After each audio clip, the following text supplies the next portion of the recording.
Tidak tahu jadi berapa banyak. Kita masih membahas tentang Yudas Iskariot yang adalah orang Kristen KTP. Dan saya memberikan bukti-bukti yang menunjukkan dia orang Kristen KTP. Sekarang bukti yang keempat, saudara, poin D ya. Yesus mengatakan bahwa Yudas Iskariot itu tidak bersih. Kita melihat di dalam Yohanes pasal yang ke-13 ayat 10, 11, lalu loncat ayat 18, 19. Ini waktu Yesus membasuh kaki, saudara ya. Kan Petrusnya mula-mula tidak mau dan sebagainya. Lalu akhirnya dia mau, malah minta dibasuh kepalanya sebagainya ya. Kata Yesus kepadanya, barang siapa telah mandi, ia tidak usah membasuh diri lagi selain membasuh kakinya, karena ia sudah bersih seluruhnya.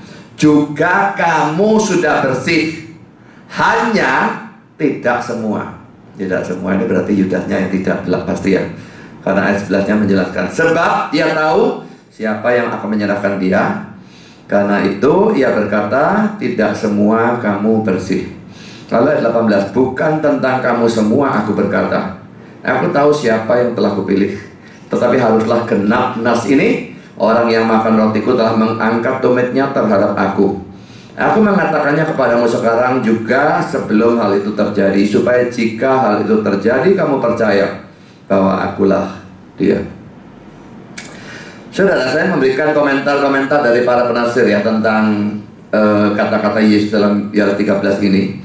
Bible Knowledge Commentary berkata demikian, pada waktu Yesus menambahkan bahwa tidak setiap orang dari kamu bersih, ia sedang menunjuk kepada Yudas. Bandingkan Yohanes 13 ayat 11 dan 18. Ini menunjukkan bahwa Yudas tidak bertobat. Jadi saudara, orang ini tidak pernah bertobat. Kalau orang-orang Armenian selalu menggunakan Yudas dan juga Raja Saul sebagai contoh orang yang percaya, yang akhirnya mundur-mundur, akhirnya murtad dan kehilangan keselamatan. Itu sebetulnya adalah omong kosong. Yudas tidak pernah percaya. Minggu lalu kita sudah bicarakan, dia curi dan rutin mencuri terus-terusan. Itu tidak memungkinkan dia percaya. Dan di sini laki-laki Yesus berkata, tidak semua kamu bersih, dan yang tidak bersih itu jelas sekali adalah Yudas. Jadi saudara, dia tidak pernah bertobat, belum pernah bertobat sampai akhir. Sekarang sudah komentar dari William Hendrickson untuk menunjukkan untuk seluruh waktu yang akan datang bahwa ia, Yesusnya ya, tidak diambil tanpa menyadari oleh Yudas, tetapi mengendalikan sepenuhnya situasi itu. Dan untuk membuat sang pengkhianat saja yang bertanggung jawab untuk tindakan-tindakannya, Yesus menambahkan anak kalimat perkecualian yang penting ini. Tetapi tidak semua dari kamu bersih. Yudas tidak bersih secara rohani. Dan Yesus tahu. Lalu diberikan penjelasan. Kurung buka, ede, pluperfect dari oida. Dengan arti dari imperfect. Tahu selama ini, kurung tutup. Orang yang sekarang bahkan ada dalam proses mengkhianati dia. So, pluperfect itu kata yang lebih populer adalah past perfect ya. Jadi lampaunya lampau. Kalau dalam bahasa Inggris seperti had gone gitu ya. Itu past perfect. Jadi pluperfect itu ede ini sebetulnya bentuk pluperfect dari kata Yunani oida. Tetapi William Hendrickson mengatakan digunakan dalam arti dari imperfect. Terus terang Yunani saya gak nyandak bagaimana pluperfect digunakan dalam arti dari imperfect. Memang gramatikanya Yunaninya itu waduh ruwetnya setengah mati, luar biasa ruwetnya. Ini digunakan untuk itu, ini digunakan untuk itu. Dan saya tidak tahu bagaimana bisa demikian. Tapi pokoknya William Hendrickson jelas orang yang cukup ngerti Yunani. Dia mengatakan ini sebetulnya pluperfect, tapi digunakan dalam arti dari imperfect. Imperfect itu apa? Imperfect itu masa lalu ya. Menunjuk pada tense dari suatu kata kerja pada masa lalu, tetapi terus berlangsung. Kalau pada masa lalu tapi terjadi seketika, maka yang digunakan dalam Yunani itu aorist tense, aorist ya. Itu past tense biasa seperti kalau bahasa Inggris. Tapi kalau masa lalu tapi berlangsung terus, maka digunakan imperfect. Nah di sini oida, ede itu dari oida, itu pluperfect digunakan dalam arti imperfect. Berarti Yesus tahu pada masa lalu itu dan terus dia tahu. Ya, Jadi itu arti yang digunakan di sini. Yesus tahu kalau orang satu ini bukan orang Kristen, dan bahkan dia tahu juga orang ini sedang mau mengkhianat dan sebagainya. Lalu ini saya berikan sedikit penjelasan dari dua orang yang menulis buku gramatika Yunani tentang bentuk imperfect ini ya. Tindakan terus-menerus pada waktu lampau ditunjukkan oleh imperfect tense. Minggu lalu kita sudah belajar itu saya kira, dan ini cuma ya pengulangan. Pokoknya imperfect itu masa lalu tapi berlangsung terus-menerus. Seperti kalau dalam Yohanes 1 ayat 1 ya. Pada mulanya adalah firman, firman itu bersama-sama dengan Allah, dan firman itu adalah Allah. Dalam bahasa Inggrisnya, in the beginning was the word. The word was with God, and the word was God. Dalam bahasa Inggris digunakan 3 kali kata was pakai bentuk lampau. Tetapi dalam bahasa Yunani digunakan imperfect tense 3 itu. Jadi ada masa lampau tapi terus menerus menunjukkan Yesus itu Allah, bukan dulu toh. Dulu Allah, tapi terus menerus dia Allah. Pada mulanya adalah dia bersama-sama, itu terus berlaku. Ya, itu sesuatu yang penting dari imperfect tense yang harus kita mengerti. Dan memang waktu saya belajar bukunya Dana MNT ini, yang menulis buku gramatika ini, dia mengatakan bahwa dalam bahasa Yunani itu yang paling penting itu belajar gramatikanya memang. Kalau urusan mengerti vocabulary-nya itu tidak terlalu penting, tapi gramatikanya yang ruwet itu bisa memberikan petunjuk yang tidak bisa diberikan oleh bahasa lain manapun. Ini gramatikanya paling ruwet. Sudah, saya lanjutkan dengan kata-kata Calvin sudah. Dalam komentarnya tentang Yohanes 13 ayat 10, Calvin berkata demikian, tetapi tidak semua. Perkecualian ini ditambahkan supaya setiap orang bisa memeriksa atau menguji dirinya sendiri. Jika Yudas mungkin bisa digerakkan oleh suatu perasaan pertobatan, sekalipun ia memaksudkan dengannya untuk mengambil suatu kesempatan awal untuk membentengi sisa dari murid-murid, supaya mereka tidak dibingungkan oleh kekejian dari kejahatan itu yang dengan segera akan dinyatakan setelah itu. Tetapi ia secara sengaja tidak menyebutkan namanya, supaya ia tidak menutup terhadap dia pintu gerbang pertobatan. Karena orang munafik yang keras atau dikeraskan itu nekat sepenuhnya. Peringatan itu hanya berfungsi untuk memperburuk kesalahannya, tetapi merupakan suatu manfaat yang besar bagi murid-murid yang lain, karena dengan cara itu keilahian dan Kristus dinyatakan dengan lebih penuh kepada mereka. Jadi sudah waktu dia berkata tidak semua kami bersih, satu murid-murid tidak ada yang tahu ya siapa yang dimaksudkan. Jadi sebetulnya mestinya semua introspeksi, dan ini termasuk Yudasnya mesti introspeksi, seharusnya dia bertobat. Tapi dia mengeraskan, ini cuma memperburuk kesalahannya, dikasih peringatan dan mau bertobat, kesalahannya tambah besar.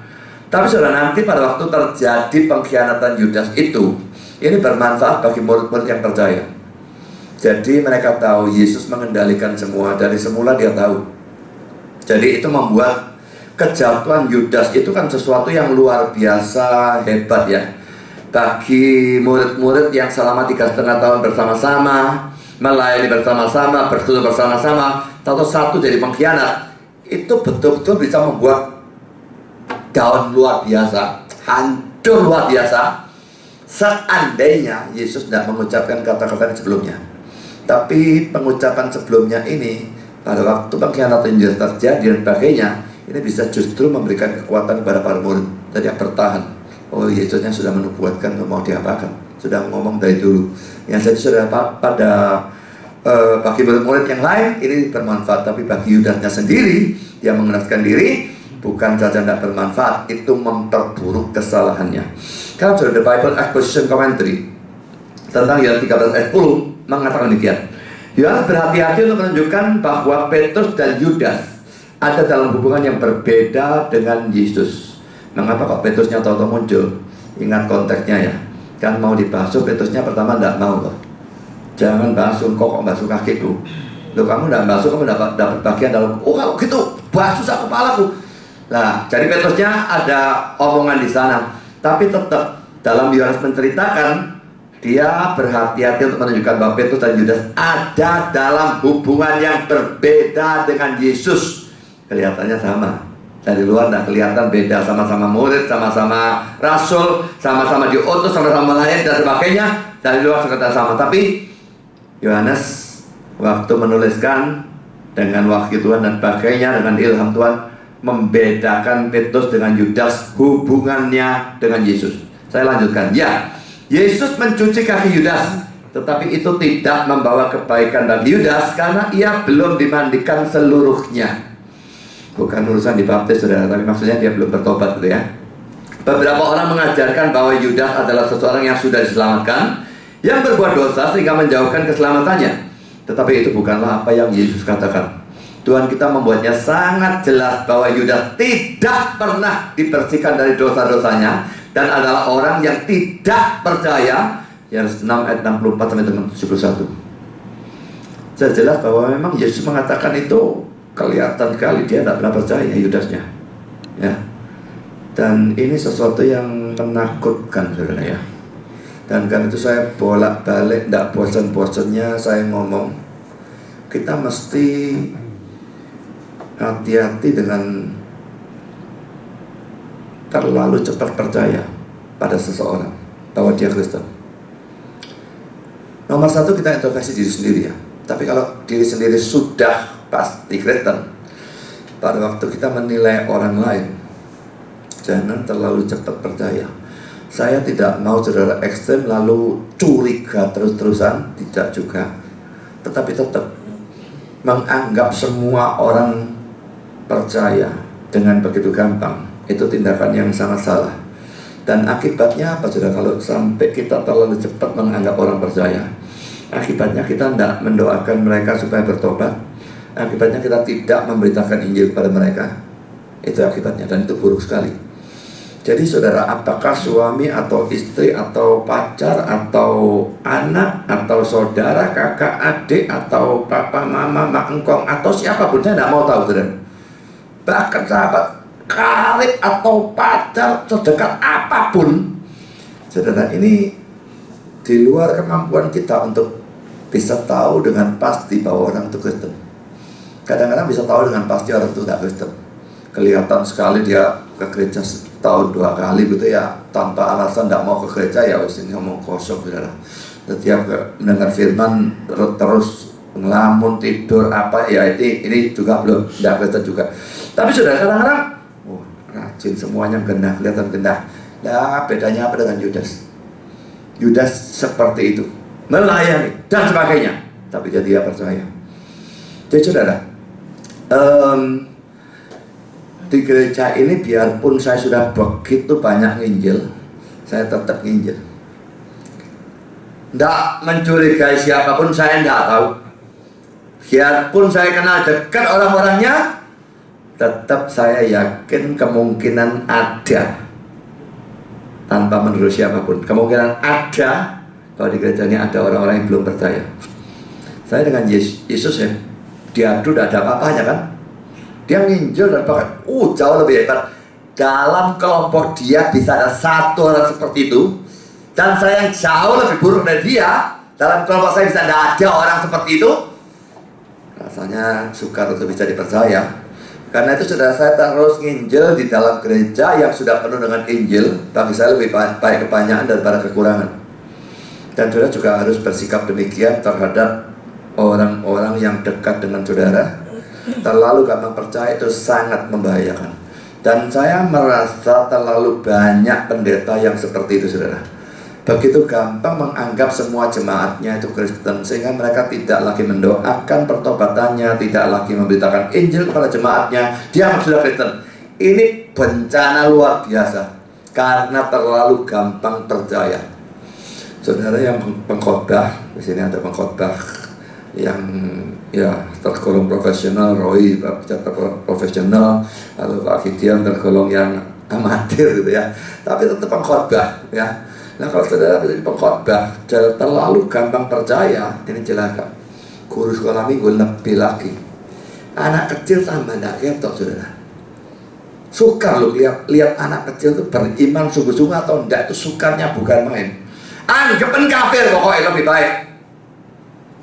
Kalau saudara anggap kafir, saya doakan terus, saudara injili terus. Jauh lebih baik daripada anggap dia Kristen lalu tak doakan dia dan tak injili dia. Nah saudara, Calvin menggunakan Yohanes 6 ayat 64 sampai dengan 71 sebagai ayat referensi. Maaf ini ya, bukan Calvin, The Bible Exposition Commentary ya. Saya akan bacakan teksnya Yohanes 6 ayat 64 sampai 71. Tetapi di antaramu ada yang tidak percaya. Sebab Yesus tahu dari semula siapa yang tidak percaya dan siapa yang akan menyerahkan dia. Lalu ia berkata, sebab itu telah kukatakan kepadamu, tidak ada seorang pun yang dapat datang kepadaku kalau Bapa tidak mengaruniakannya kepadanya. Mulai dari waktu itu banyak murid-muridnya mengundurkan diri dan tidak lagi mengikuti dia. Maka kata Yesus kepada kedua muridnya, apakah kamu tidak mau pergi juga? Jawab Simon Petrus kepadanya, Tuhan, kepada siapakah kami akan pergi? Perkataanmu adalah perkataan hidup yang kekal, dan kami telah percaya dan tahu bahwa Engkau adalah yang kudus dari Allah. Jawab Yesus kepada mereka, bukankah aku sendiri yang telah memilih kamu yang 12 ini? Namun seorang di antaramu adalah iblis. Yang dimaksudkannya ialah Yudas anak Simon Iskariot, sebab dialah yang akan menyerahkan Yesus. Dia seorang di antara ke-12 murid itu. Jadi ini referensi yang diberikan. Kan saya lanjutkan dengan tetap dengan The Bible Exposition Commentary. Mengatakan demikian. Merupakan sesuatu yang penting itu memperhatikan bahwa Yudas bukanlah seorang percaya yang sejati. Ia adalah seorang munafik. Ia tidak pernah percaya kepada Yesus. Teksnya sama seperti tadi Yohanes 6, 64, 71. Ia tidak pernah dimandikan seluruhnya, yang 13 ayat 19. Dan ia tidak berada di antara orang-orang pilihan yang Bapa berikan kepada anak, yang 13 ayat 18 dan 17 ayat 12. Betapa dekatnya seseorang bisa datang pada keselamatan, tetapi terhilang selama-lamanya. Saya ulang kalimat ini ya. Betapa dekatnya seseorang bisa datang pada keselamatan, tapi terhilang selama-lamanya. Orang pergi ke gereja yang Injil, gereja ini saya jamin gereja Injil luar biasa, Injilnya banyak banget. Datang ke sini dekat dengan keselamatan. Mungkin saudara bahkan dekat dengan saya. Dekat dengan keselamatan, tapi terhilang selamanya. Itu tetap memungkinkan. Saya baca selanjutnya. Yudas bahkan adalah bendahara dari kelompok itu. Yohanes 12 ayat 6. Ini sudah kita bahas minggu yang lalu. Dan pasti dipandang tinggi oleh sesama murid-muridnya. Murid-muridnya mestinya nyanyi huruf besar ya. Lalu saudara, saya berikan ayat referensinya ya. Ya 13 ayat 18. Bukan tentang kamu semua aku berkata, aku tahu siapa yang telah kupilih, tapi haruslah genap nas ini, orang yang makan rotiku telah mengangkat tumitnya terhadap aku. Ya 17 ayat 12. Ini saya bacakan saja, nanti belakangan saya akan bahas ayat ini, tapi sekarang belum ya. Selama aku bersama mereka, aku memelihara mereka dalam namamu, yaitu namamu yang telah engkau berikan kepadaku. Aku telah menjaga mereka dan tidak ada seorang pun dari mereka yang binasa, selain daripada dia yang telah ditentukan untuk binasa, supaya genaplah yang tertulis dalam kitab suci. Sudah jelas bahwa dia reprobate berdasarkan ayat ini. Dia jelas bukan orang pilihan. Sekarang sudah kembali pada komentar dari Calvin tentang Yohanes 13 ayat 18. Calvin berkata demikian, aku berbicara bukan tentang kamu semua.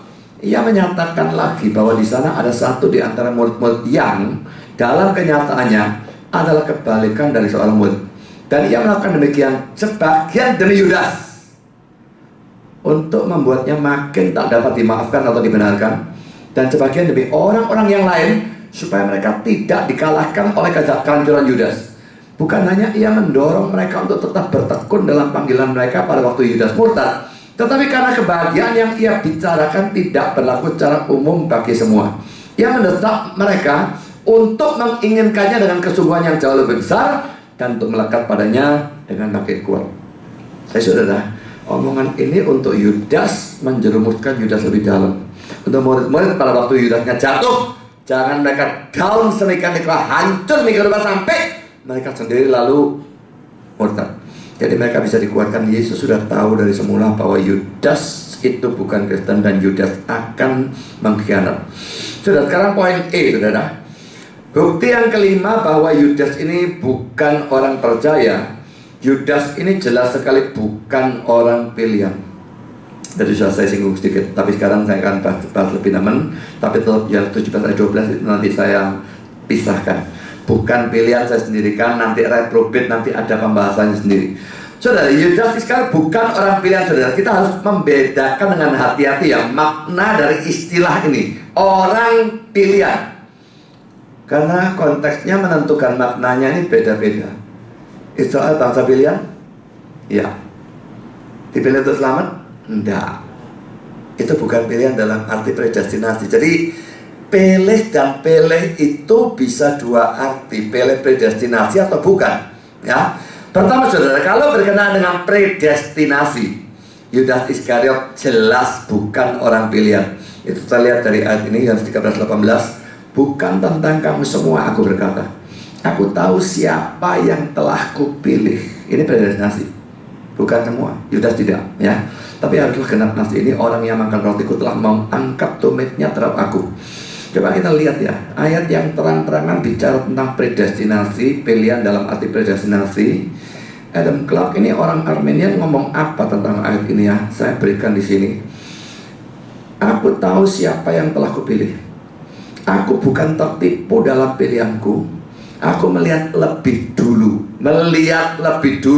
secara sempurna segala sesuatu yang telah terjadi atau bisa terjadi. Aku telah memilih Yudas bukan sebagai seorang jahat atau supaya ia menjadi orang jahat, tetapi aku dengan jelas melihat lebih dulu bahwa ia akan menyalahgunakan kemurahan hatiku, menyerah pada kejahatan, menyerahkan aku ke dalam tangan musuh-musuhku, dan membawa kehancuran kepada dirinya sendiri. Apa kesimpulannya saudara? Orang Armenian itu melihat ayat yang jelas-jelas menunjukkan Yudas dan dipilih. Dia cuma mempersoalkan pengetahuan dari Yesus. Yesus tahu lebih dulu, itu tok yang dia tekankan. Ya tidak usah diomong saudara, saya tahu kalau dia tahu lebih dulu, dia Allah kok. Itu tidak usah dibicarakan. Tapi ayat ini apa? Itu yang dibicarakan. Ayat ini tidak ngomong pengetahuan, ayat ini bicara soal pilih, tidak pilih kok. Dia tidak bicarakan sedikit pun tentang hal itu. Menghindar ya. Kan sudah UBS New Testament Handbook Series tentang Yohanes 13:18 berkata demikian. Aku tahu siapa yang telah kupilih. Bisa dimengerti dalam salah satu dari dua cara. Satu, itu bisa berarti aku tahu orang-orang itu yang sungguh-sungguh telah kupilih, tetapi aku tidak memilih Yudas. Dua, atau itu bisa berarti aku tahu jenis orang-orang yang telah kupilih. NEB, itu terjemahan Alkitab ya. Penafsiran yang kedua secara implisit menunjukkan bahwa Yesus tidak memilih Yudas, sekalipun ia selalu tahu bagaimana karakternya, sama seperti ia tahu karakter dari orang-orang lain yang ia pilih. Berdasarkan teks-teks seperti Yohanes 6 ayat 64 dan 70, alternatif yang kedua kelihatannya merupakan artinya di sini, yaitu bahkan pemilihan dari satu orang yang akan mengkhianati Yesus ada di dalam rencana ilahi. Yesus tidak memilih dia tanpa mengetahui karakternya. Lalu saya berikan Yohanes 6, 64 dan 70. Tapi di antaramu ada yang tidak percaya, sebab Yesus tahu dari semula siapa yang tidak percaya dan siapa yang akan menyerahkan dia. Ayat 70, jawab Yesus kepada mereka, bukankah aku sendiri yang telah memilih kamu yang 12 ini? Namun seorang di antaramu adalah iblis. Saudara, jadi jelas sekali memang Yesus tahu ya siapa yang pilihan, siapa tidak. Dan kalau dalam arti predestinasi, Yudas bukan orang pilihan. Sekarang saudara, pilihan dalam arti kedua yang akan saya bicarakan sekarang, Yudas Iskariot adalah orang pilihan. Dalam arti apa? Dalam arti dia dipilih menjadi murid, menjadi rasul, menjadi orang yang melayani Tuhan, tapi bukan dipilih untuk selamat. Dalam arti yang kedua ini, dia orang pilihan. Dan ada ayatnya. Jadi saudara, bukan berhubungan dengan keselamatan. Kalau keselamatan, predestinasi, dia tidak dipilih. Tapi kalau dipilih untuk melayani, dipilih menjadi salah satu dari 12 rasul, salah satu dari 12 murid yang terus bareng Yesus, ya, dia dipilih untuk itu. Tapi bukan untuk keselamatan. Mari kita lihat ayatnya yang tadi sudah kita baca, Yohanes 6:70. Jawab Yesus kepada mereka, bukankah aku sendiri yang telah memilih kamu yang 12 ini? 12 ini tidak mungkin tidak mencakup Yudas. Berarti dipilih. Tapi ini bukan predestinasi. Dipilih untuk melayani. Nah, Yesus tambahkan, namun seorang di antaramu adalah iblis. Dipilih untuk jadi murid, dipilih untuk jadi rasul, dipilih untuk melayani 12, termasuk Yudas. Namun seorang di antaramu adalah iblis. Jelas Yudasnya yang dimaksudkan. Saudara, kalau Yudas Iskariot adalah orang kesen KTP, mengapa dikatakan bahwa Yesus telah memilih dia? Apakah orang pilihan, elect gitu ya, bisa menjadi orang Kristen KTP sampai mati? Sudah jelas nggak mungkin. Orang pilihan kalau berkenaan dengan predestinasi, dipilih untuk selamat ya, dia pasti pada saat tertentu, bahkan bisa pada detik terakhir hidupnya, dia pasti percaya dan pasti diselamatkan. Karena rencana Allah tidak mungkin gagal. Saya akan berikan 2 ayat ini ya. Saya kira semua yang sudah belajar predestinasi mestinya tahu. Kisah Rasul 13 ayat 48. Ini Paulus khotbah ya. Mendengar itu bergembiralah semua orang yang tidak mengenal Allah, dan mereka memuliakan firman Tuhan. Dan perhatikan, semua orang yang ditentukan Allah untuk hidup yang kekal menjadi percaya. Semua yang dipredestinasikan selamat itu menjadi percaya. Memang tidak harus terjadi seperti ini pada satu saat ya. Jadi misalnya saya khotbah, ini sekarang misalnya kafir semua, lalu yang dipilih katakan ada 4 tuh ya. Saya khotbah 4 mesti percaya. Belum tentu. Percaya bisa belakangan. Tapi pada saat Paulus khotbah itu, semua orang pilihan pada saat itu percaya, pada saat itu juga. Tidak ada satu yang non pilihan. Semua orang yang dipilih percaya saat itu. Yang non pilihan tidak ada yang percaya. Tak memungkinkan. Karena iman memang anugerahkan, dan Tuhan tidak akan anugerahkan kepada orang yang bukan pilihan. Lalu saudara, bahwa rencana Allah tidak mungkin gagal, itu saya kira ayat yang paling jelas adalah Ayub 42. Kita baca ayat 1 dan 2. Maka jawab Ayub pada Tuhan, aku tahu bahwa engkau sanggup melakukan segala sesuatu, dan tidak ada rencanamu yang gagal. Dan predestinasi itu rencana Allah dalam kekalan. Dalam kekalan sudah dia rencanakan, dia tentukan siapa saja orang yang akan selamat, akan tidak selamat. Itu dia tentukan, dia pilih. Dan rencananya tidak mungkin gagal. Karena itu yang dipredestinasikan untuk selamat pasti akan percaya dan pasti akan selamat. Yang dipredestinasikan untuk tidak selamat tidak akan percaya. Pergi ke gereja bisa, jadi pendeta bisa, jadi rasul bisa, percaya sungguh-sungguh tidak bakal bisa. Selamat tidak bakal bisa. Nah, kata memilih dalam Yohanes 6 ayat 70 ini harus diartikan secara berbeda. Tidak menunjuk pada predestinasi, tetapi hanya menunjuk pada pemilihan umum untuk menjadi rasul atau pemilihan pada pelayanan. Sama seperti Israel disebut bangsa pilihan, itu tidak ada urusannya dengan predestinasi. Fakta menunjukkan orang Israel tidak selamat, sak bajak. Apakah modelnya Korah, Datan, dan Abiram itu masuk surga? Ya sudah jelas tidak. Apakah mereka yang dibinasakan oleh Tuhan di padang gurun itu selamat? Ya tidak. Sangat banyak dari mereka yang dibinasakan, dihukum mati dan sebagainya. Sudah jelas mereka bukan pilihan. Tapi bangsanya seluruhnya orang pilihan. Pilihan untuk apa? Pilihan untuk melahirkan Mesias, pilihan untuk melahirkan Yesus ke dalam dunia ini. Tetapi bukan dalam arti pilihan predestinasi.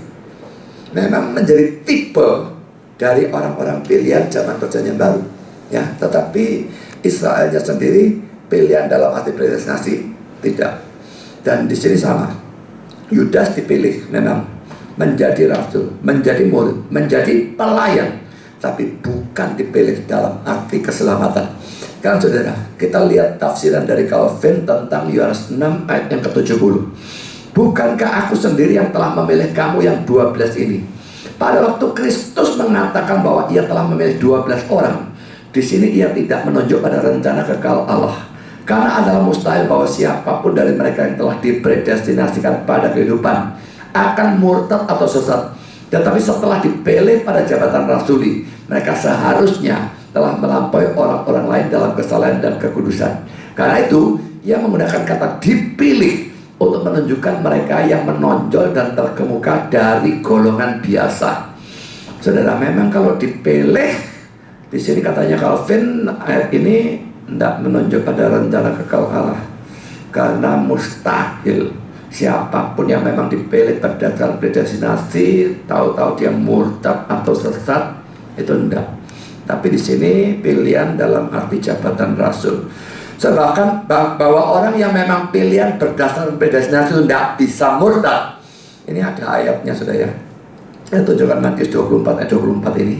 Sebab Mesias palsu dan nabi-nabi palsu akan muncul, dan mereka akan mengadakan tanda-tanda yang dahsyat dan mujizat-mujizat, sehingga sekiranya mungkin mereka menyesatkan orang-orang pilihan juga. Sudah kata-kata sekiranya mungkin jelas menunjukkan tidak mungkin. Jadi ini jelas suatu nubuat tentang akhir zaman.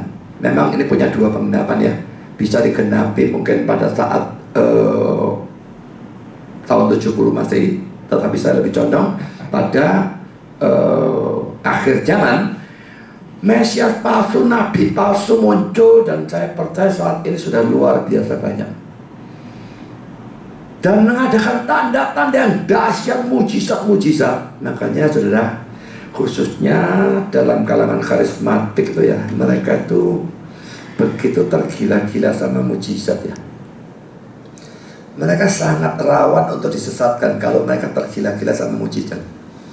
Karena Tuhan menubuatkan ini tanda yang dahsyat dan mujizat-mujizat, dan tujuannya menyesatkan. Karena itu kalau ada orang bicara soal mujizat dan sebagainya, sekalipun kita memang harus percaya mujizat itu bisa ada, tapi jangan terlalu cepat percaya. Saya selalu berskeptis, apa ya gitu loh. Kalau ada orang cerita mujizat, kalau tidak percaya mujizat, belas seperti William Barclay, itu liberal saudara. Ya, saya percaya mujizat sampai zaman ini, sampai akhir zaman ada. Tuhan bisa bangkitkan orang mati, saya percaya. Sembuhkan orang sakit, bisa. Roh buta disembuhkan, kalau Tuhan mau bisa. Tapi pada waktu orang cerita tentang mujizat, nanti dulu, benar apa enggak? Saya percaya bisa, tapi ini asli atau tidak, saya kan tidak tahu. Nah ini yang harus ada saudara, waspada terhadap semua mujizat. Ada yang asli tentu, tapi yang palsu searat-arat. Kalau zaman ini saya yakin mayoritas itu palsu. Ada yang palsunya tuh dalam bentuk dusta, pura-pura dok pernah ngalami katanya naik surga, bagi neraka, segala macam, searat-arat sekarang yang ngomong seperti itu. Ada yang cuma kesembuhan yang cuma psikologis, karena memang pembangkitan emosi yang luar biasa itu menyebabkan kesembuhan psikologis, dan itu cuma sementara. Tapi ada tetap memang mujizat itu, saya percaya sampai zaman sekarang itu ada. Cuma tetap karena adanya nubuat ini, maka kita harus waspada. Nah orang yang tidak waspada, dia akan disesatkan. Tapi saudara, kalau saudara adalah orang pilihan, bagaimana tahunya? Kalau saudara tahu diri saudara adalah orang percaya, itu bisa tahu. Ya, saya percaya, saya pasti pilihan. Orang pilihan itu lucu kalau nuduh kita ya. Katanya kita tidak bisa tahu kita orang pilihan atau tidak. Memang kalau kita belum percaya, kita tidak tahu. Tapi kalau kita yakin kita orang percaya, lalu bagaimana saya bisa percaya kalau saya bukan pilihan? Tadi ayatnya kan sudah ada Kisah Rasul 13:48. Kalau bukan pilihan tidak bisa percaya. Saya bisa percaya, saya pasti pilihan. Dan kalau saya pilihan, ayat ini menjamin saya tidak mungkin sesat. Tapi itu tidak berarti kita lalu, karena kita orang pilihan, kita orang percaya sejati, kita lalu boleh sembrono. Tentu tidak. Tetap ada tanggung jawab dari kita. Hati-hati dengan semua pengajaran, berdoa dan menjaga diri sendiri dan sebagainya, supaya jangan sesat. Sangat waspada terhadap pengajaran, itu harus kita tetap punya tanggung jawab. Jadi jangan sampai punya pemikiran, ayat ini jamin aku tidak sesat, sembrono, hari ini pakai saksi Yehova, minggu depan pakai Mormon, minggu depan lagi pakai liberal. Ya kalau saudara seperti saya memang mau nulis buku, ya tidak apa-apa. Saya dulu bolak-balik pergi gereja karena memang mau nulis buku. Tapi pada saat yang sama saya pergi gereja tidak karu-karuan. Di rumah saya belajar yang karu-karuan. Jadi ada balance-nya dan belajarnya lebih banyak. Saya kadang-kadang melihat di Facebook itu ada orang-orang yang gawe debat terus sama Islam. Sampai saya pikir dia menguasai Al-Quran, menguasai ini, menguasai itu. Saya kepingin tahu dia menguasai Alkitabnya sebanyak apa kalau terus-terusan yang dipelajari Islam terus. Tidak ada yang salah dengan kita mempelajari Islam. Tidak ada yang salah kita mempelajari saksi Yehova. Saya memang mendalami sekali. Tapi pada saat yang sama, saya mempelajari yang benarnya ini tetap pelajari habis-habisan. Kalau saudara mempelajari terus-terusan uang palsu, lalu tidak tahu uang benernya itu yang bagaimana. Memang kalau mempelajari hanya yang benar tanpa mempelajari yang palsu, salah juga. Tapi balance-nya harus ada, saudara. Tetap mempelajari benernya itu harus lebih banyak daripada mempelajari yang sesatnya. Silakan mempelajari kesesatan, tapi tetap harus mempelajari benarnya. Tapi kalau sudah terus keliling nyari yang sesat-sesat, ya minggu ini ke A, minggu ini B, C, D, terus yang sesat dicari saudara tanpa mengisi dengan yang benar, ya itu tidak pada tempatnya, saudara. Kita orang pilihan, kita dijamin tidak sesat, tapi kita harus juga berusaha belajar sebagai jangan sampai kita sesat. Dan khususnya firman Tuhan, pengajaran itu yang terpenting dari semua. Doa juga, hidup kita juga. Tetapi saudara, menurut saya di atas segala-galanya, pengajaran itu ranking 1 untuk menjaga. Ya kalau enggak, terancam. Sangat banyak orang yang kacau balau gara-gara berhenti belajar. Sangat banyak. Jadi sudah berhenti belajar itu tidak bisa. Kecuali kalau kita sudah pansui terus gak bisa mikir, gak bisa apa-apa, lolok-lolok, ya sudah mau diapain, saudara. Memang tidak mampu. Tidak ada kemampuan fisik lagi untuk belajar. Tapi selama kemampuan fisik untuk belajar itu ada, tetap harus belajar. Kalau tidak, ini tidak bertanggung jawab. Menggunakan jaminan ini sebagai alasan untuk hidup seenaknya sendiri, tidak pernah bisa, tidak pernah boleh. Sekarang sudah saya lanjutkan komentar dari Albert Barnes yang menggabungkan ya dua macam pemilihan ini. Albert Barnes berkata demikian, aku tahu siapa yang telah kupilih. Di sini ia jelas bermaksud untuk mengatakan bahwa ia tidak memilih mereka semua. Secara implisit menunjukkan bahwa Yudas tidak dipilih. Tetapi karena kata ini diterapkan kepada Yudas di satu tempat, Yohanes 6:70, bukankah aku sendiri yang telah memilih kamu yang 12 ini, dan seorang di antaramu adalah iblis? Maka itu harus mempunyai arti yang berbeda di sini dari yang ada di sana. Di sana itu jelas menunjuk pada kerasulan. Yesus telah memilih dia menjadi seorang rasul dan telah memperlakukan dia sebagai rasul. Di sini itu menunjukkan kemurnian hati. Dan Yesus secara implisit menunjukkan bahwa sekalipun Yudas telah dipilih pada jabatan dari kerasulan, tetapi ia tidak dipilih pada kemurnian dari hati dan kehidupan. Sisa yang 11 telah dipilih dan akan diselamatkan. Tapi bukanlah kesalahan Yesus bahwa Yudas tidak diselamatkan, karena ia diterima pada pengajaran yang sama, keakraban yang sama, jabatan yang sama. Tapi cintanya menjijikan atau sangat buruk terhadap emas mendapatkan pengaruh yang menguasai atau mengontrol dan membuat sia-sia semua cara yang digunakan untuk pertobatannya. Saudara perhatikan ya, betapa mengerikannya bagian terakhir ya. Jadi cintanya, saya kira ini sampai kata yang lebih enak ya, cintanya yang menjijikan atau sangat buruk terhadap emas, terhadap duit maksudnya ya, mendapatkan pengaruh yang menguasai atau mengontrol dan membuat sia-sia semua cara yang digunakan untuk pertobatannya. Memang sudah ya, kalau kita mau telusuri sampai akhir, ujung terakhir, ya Tuhannya tidak kerja itu saja, tidak melanjutkan. Tapi kalau kita menyorot dari manusianya, salah satu faktor yang menyebabkan Yudas tidak bertobat itu adalah cinta uang. Saudara, minggu lalu saya sudah bahas ya, bagaimana Yudas itu mencuri dan tidak sekali dua kali terus menerus, laki-laki pakai bentuk imperfect tense pada masa lalu, tapi dia terus mencuri dari kas yang dia pegang. Nah saudara, kalau orang sampai seperti itu ya, dia tidak punya kebutuhan apapun yang mendesak. Lain dengan orang yang katakanlah punya anak sakit berat, butuh pengobatan biaya 100 juta dan dia tidak punya uang, lalu dia mencuri. Lain. Kristen pun bisa jatuh dalam dosa seperti itu. Saya tidak bilang itu tidak dosa, tetap dosa. Tapi beda sekali dengan orang yang tidak ada kebutuhan apa-apa dan secara rutin nyolong terus. Ini tidak masuk akal kalau orang kayak gini Kristen. Saya tidak percaya seperti ini Kristen. tanpa penyesalan, tanpa pertobatan, merasa tidak salah, nyolong terus. Lah pejabat-pejabat yang korupsi ini, ya apa tuh? Korupsi ini menjadi kehidupan rutin ya.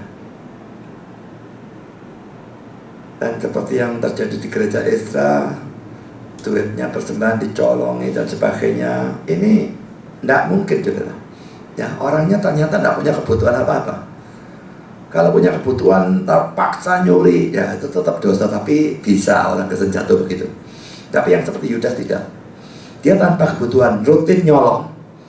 Itu tidak memungkinkan. Saudara, cintanya pada uang membuat dia jengkel banget. Lihat Maria curahkan botol minyak wangi 300 dinar. Mestinya kasihkan orang miskin. Kan melalui dia. Kalau melalui dia nanti digerogoti. Tidak tahu sisa berapa untuk orang miskinnya, ada apa enggak sisanya saya tidak tahu.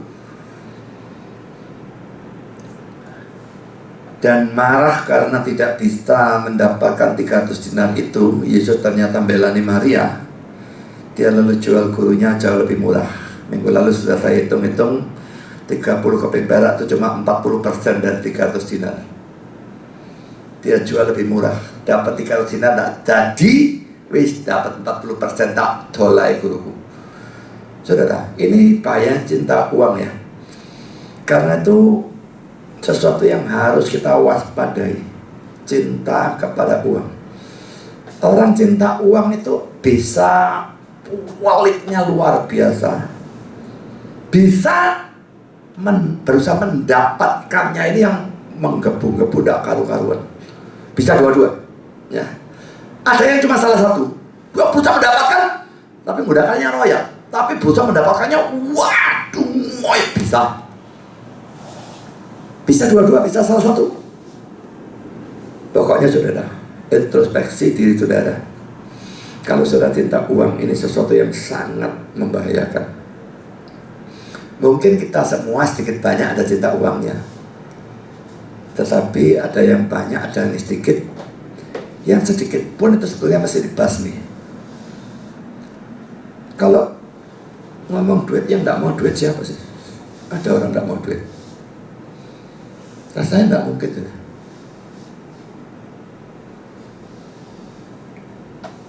Pada waktu saya misalnya diminta khotbah, ini pernah terjadi sungguh-sungguh. Diminta khotbah, sudah saya setujui. Katakanlah tanggal 5 Oktober gitu ya, jam sekian. Saya setujui, bentar lagi ada permintaan dari gereja lain pada tanggal dan jam yang sama. Dan saya tahu gereja yang kedua ini kalau ngasih HR jauh lebih besar daripada gereja pertama. Enaknya diburung, apa enggak gereja pertama ya? Rugi aku nerima gereja pertama. Ini cuma ngasih 300 ribu, ini ada 1 juta. Lalu rugi lah. Nah saudara, godaan itu bukannya enggak ada saudara. Saya akui jujur aja ada godaannya. Tapi saya tidak pernah nerima. Tidak peduli. Dia ngasih 10 juta, yang ini 100 ribu, saya gak ngurus. Saya sudah akses yang ini, saya tidak akan batalkan. Jadi siapapun pasti ada godaan itu.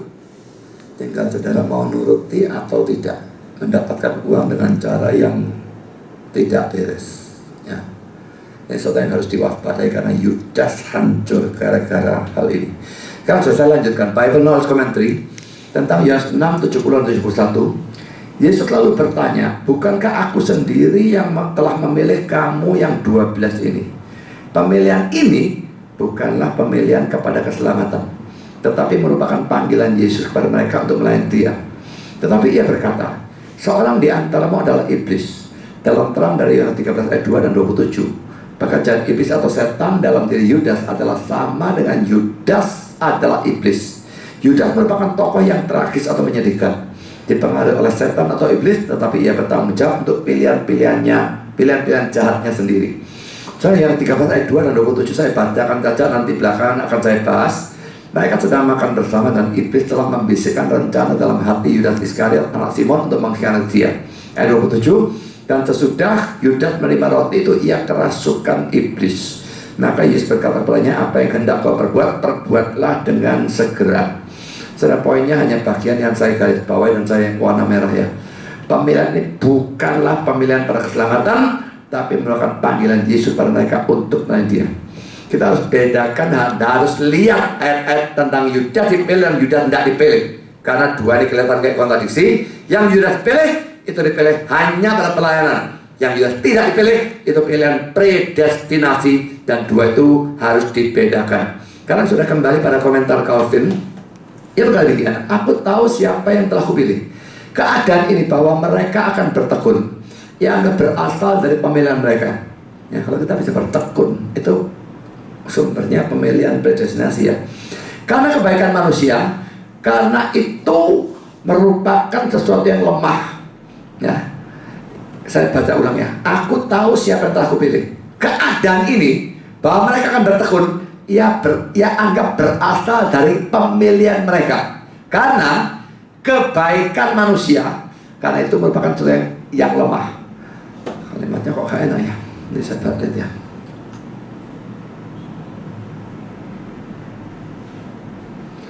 Oh, kata karenanya kelebihan saudara. Karena kebaikan manusia langsung merupakan sesuatu yang lemah. Jadi bisa bertekun tuh asalnya tuh dari pemilihan, bukan dari kebaikan. Ya, kalau karena kebaikan manusia itu merupakan sesuatu yang lemah, itu tidak bisa membuat kita bertekun ya. Saya baca lagi ya, keadaan ini bahwa mereka akan bertekun ia anggap berasal dari pemilihan mereka. Karena kebaikan manusia merupakan sesuatu yang lemah, akan gemetar pada setiap angin sepoi-sepoi, dan akan menyerah oleh pukulan yang paling lemah, seandainya Tuhan tidak menegakkan atau menguatkannya oleh tangannya. Tetapi karena ia memerintah mereka yang telah ia pilih, semua mesin-mesin yang bisa iblis gunakan tidak akan menghalangi mereka dari ketekunan sampai akhir dengan keteguhan yang tak tergoyahkan. Dan ia menganggap bahwa bukan hanya ketekunan mereka berasal dari pemilihan mereka, tetapi juga kemajuan dari kesalahan mereka. Jadi kalau saudara bisa maju dalam kesalahan, itu karena pemilihan ya, bukan karena saudara baik atau lebih baik dari orang lain. Saya lanjutkan. Dari mana timbulnya bahwa satu orang dan bukannya orang yang lain membaktikan dirinya sendiri pada firman Allah, itu adalah karena ia dipilih. Juga dari mana timbulnya bahwa orang ini membuat kemajuan dan terus membimbing pada suatu kehidupan yang baik dan kudus, kecuali karena rencana Allah tidak bisa berubah untuk melengkapi atau menyempurnakan pekerjaan yang dimulai oleh tangannya. Singkatnya, ini adalah sumber dari pembedaan antara anak-anak Allah dan orang-orang yang tidak percaya, bahwa yang terdahulu ditarik pada keselamatan oleh roh adopsi, sedangkan yang belakangan didorong untuk pergi cepat-cepat pada kehancuran oleh daging mereka ya, yang tidak ada di bawah pengekangan. Kalau tidak, Kristus bisa telah berkata, aku tahu setiap kamu akan menjadi jenis orang yang bagaimana. Tetapi supaya mereka tidak bisa mengklaim apapun untuk diri mereka sendiri, tetapi sebaliknya bisa mengakui bahwa oleh kasih karunia Allah saja dan bukan oleh kebaikan mereka sendiri, mereka berbeda dengan Yudas. Ia menempatkan di depan mereka bahwa pemilihan oleh kasih karunia yang cuma-cuma itu pada mana mereka didirikan. Karena itu hendaklah kita belajar bahwa setiap bagian dari keselamatan kita tergantung pada pemilihan. Saudara, intinya Calvin ini jelas menunjukkan ya, bahwa pemilihan ini kan didasarkan pada kedaulatan Allah ya. Dia pilih, itu sumber dari semua yang baik yang muncul dalam diri kita. Kita bisa percaya, kita bisa rindu firman Tuhan, bisa belajar firman Tuhan, bisa melayani, bisa maju dalam kesalahan dan sebagainya. Semua sumbernya pemilihan. Dan mengapa kalau kadang-kadang terjadi, ini dua-dua Kristen di gereja yang sama, kenapa sih A ini kok rindu firman, belajar, bisa mendengar sungguh-sungguh, yang si B ini kalau dengar kok enggak serius dan sebagainya. Kenapa? Sudah semua sumbernya pemilihan.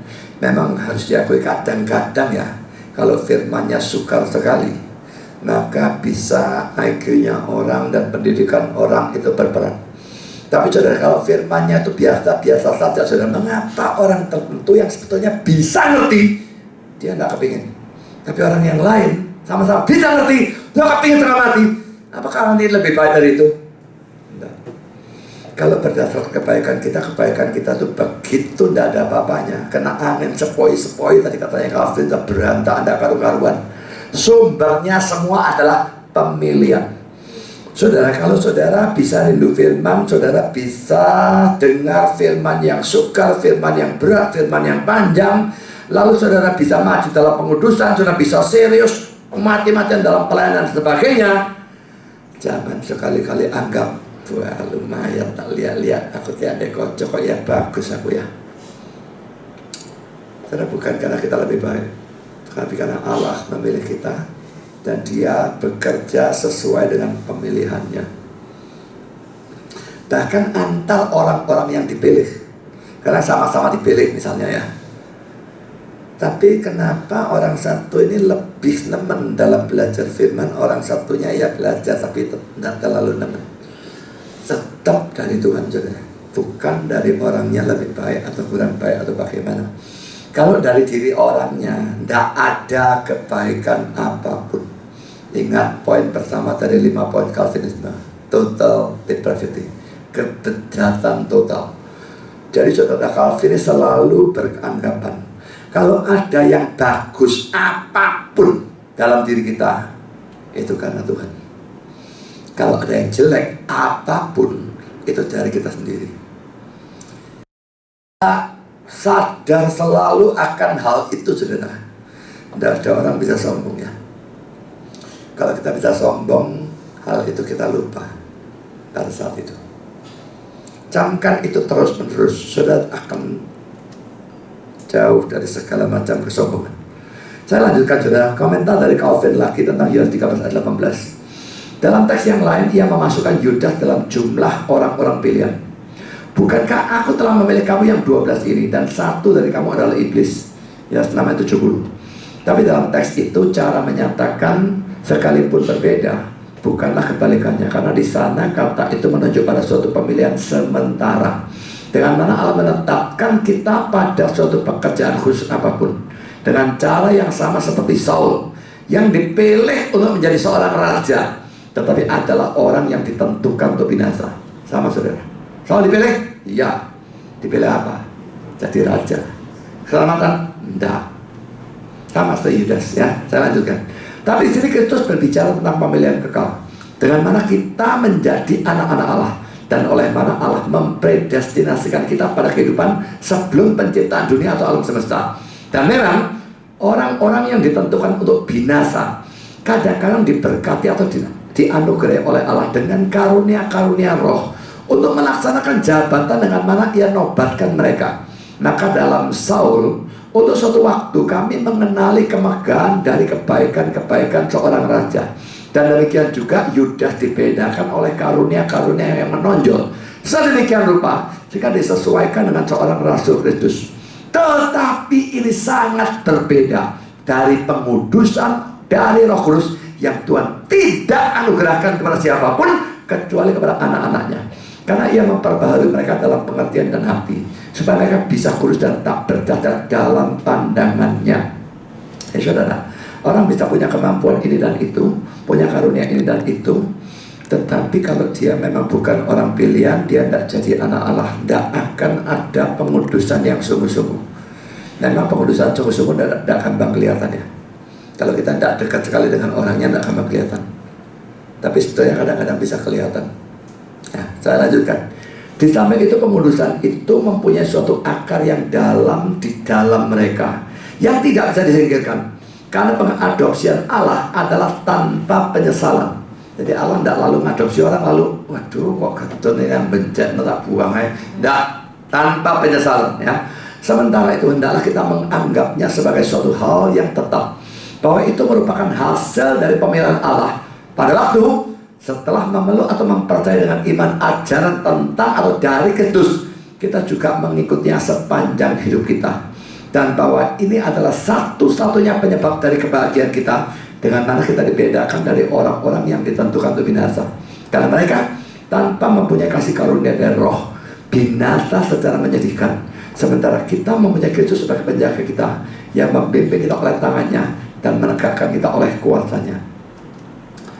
Saudara, saudara pernah iri hati gitu sama pendeta atau pengkhotbah yang saudara melihat dipakai oleh Tuhan secara luar biasa. Karunia-Nya hebat, kumpulkan banyak orang, tapi motivasi pelayanannya konyol, tidak karuan. Seperti yang pernah saya ceritakan ya, di Kupang itu ada orang yang pakai khotbah-khotbah saya, tapi dia pakai beda dengan Ezra pakai. Dia sekarang menonjol, saudara, maju, pakai khotbah terus. Tapi kalau dia khotbah, dia tidak pernah ngomongkan ini khotbahnya Budi Azali, tidak pernah. Kalau Ezra dia pakai khotbah saya, dia katakan ini khotbahnya Pak Budi, dan dia bolak-balik apa ya, kayak pokoknya tidak mau kayak ambil apa ya, kebagusannya saya untuk dia, tidak mau seperti itu dia. Tapi kalau orang ini buat dia mau. Dan repotnya Ezra pelayanan sama dia, dua-dua ngambil khotbah saya. Orang itu khotbah duluan, baru Ezra khotbah podo. Jadi pas topiknya cocok, dua-dua nyari khotbah saya yang topiknya cocok, pas barengan Ezra saya dianggap nyontoh dia, padahal bukan Ezra nyontoh dia, bukan dia juga nyontoh Ezra, dua-dua nyontoh saya. Ya, nah saudara, sekarang coba pikir ya, orang ini karunia bagus katanya Ezra, saya tidak pernah dengar ya. Tapi kalau menurut Ezra karunia bagus, penyampaian semua bagus, tetapi makanya banyak orang sekarang dia naik daun. Tapi kelihatan kekudusannya tidak ada. Motivasi dia dalam pelayanan menurut ceritanya Ezra jelas sekali sangat buruk. Tidak tahu hanya duit atau bagaimana, karena kalau diminta oleh suatu gereja yang kecil bolak-balik diminta, dia mau, lalu dia batalkan. Dan kecurigaannya ya seperti itu, dibatalkan, dia dapat pelayanan yang lain yang HR-nya lebih gede daripada hal ini. Dan tidak sekali saudara, bolak-balik. Dan diketahui, dia bilang nggak bisa karena alasan ini, tapi diselidiki sama orangnya, oh ternyata dia batalkan karena dia pelayanan di tempat lain. Jadi itu terjadi berulang kali, menunjukkan motivasi yang buruk, saudara. Ezra punya karunia, tapi dia tulus. Kalau orang ini punya karunia, tapi motivasinya tidak karu-karuan. Kumpulkan orang banyak dan sebagainya. Sudah perlu iri hati sama orang seperti ini. Orang ini dipilih jadi siapa? Jadi pelayan Tuhan, jadi pengkhotbah seperti Yudas. Tapi saudara, tidak ada ketulusan, tidak ada kemajuan dalam pengudusan. Sangat mencurigakan orang ini dipilih menurut predestinasi ya atau tidak. Saya jauh lebih percaya sampai detik ini tidak kelihatan buktinya. Memang bisa nanti dia bertobat, bisa ya. Tapi sementara itu sampai sekarang tidak kelihatan buktinya. Jadi saudara, ini sesuatu yang harus kita waspadai, saudara. Pendeta pengkhotbah yang seperti itu banyak loh. Dan jemaatnya tidak ngerti. Jemaatnya tidak tahu membedakan. Di satu sisi saudara, kita tidak bisa meminta pendeta yang suci, tidak ada. Ya nyari orang malaikat, saudara.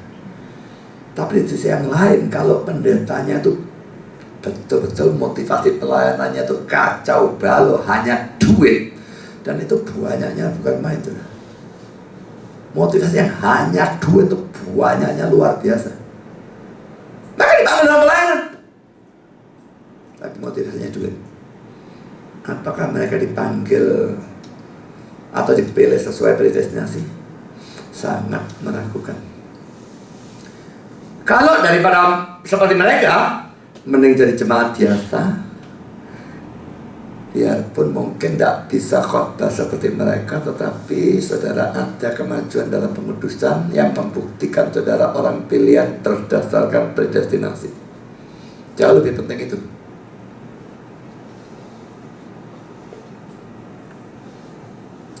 Saya akan akhiri dengan satu bagian yang agak menyimpang, tetapi bagian ini indah sekali bagi saya. Kok ini orang ini mengatakan kata-kata ini ya, The Biblical Illustrator, tentang Yohanes 6 ayat 70-71. Why did Christ choose a man whom he knew to be a devil?